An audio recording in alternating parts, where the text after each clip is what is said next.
Presented by आदि शक्ति films.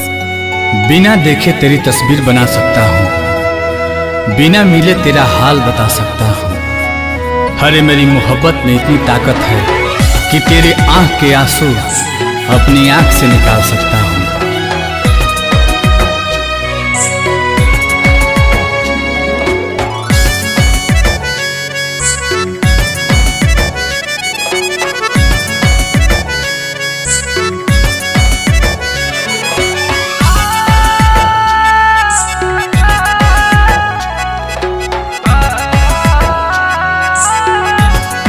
बिछड़ के कोपल तोह से जियल बाटे गवारा हो।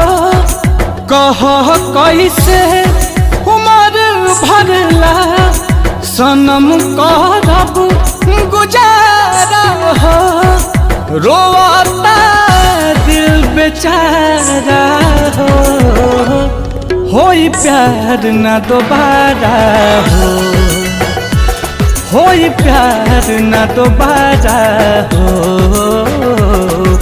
होई प्यार ना दोबारा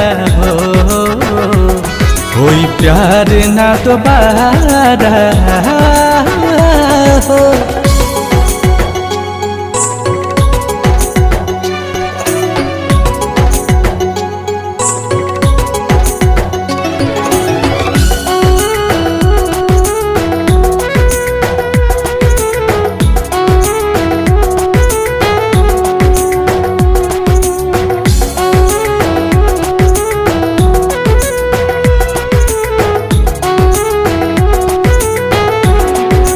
फेरू दिल के ई बगिया अब कबो आबाद ना होई।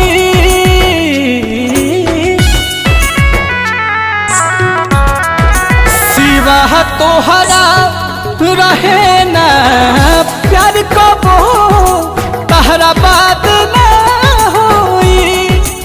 अचानक के सब खत्म भई ना बुझ पैली सारा होई प्यार ना दोबारा होई प्यार ना दोबारा होई प्यार ना दोबारा होई प्यार ना दोबारा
होई प्यार ना दोबारा हो।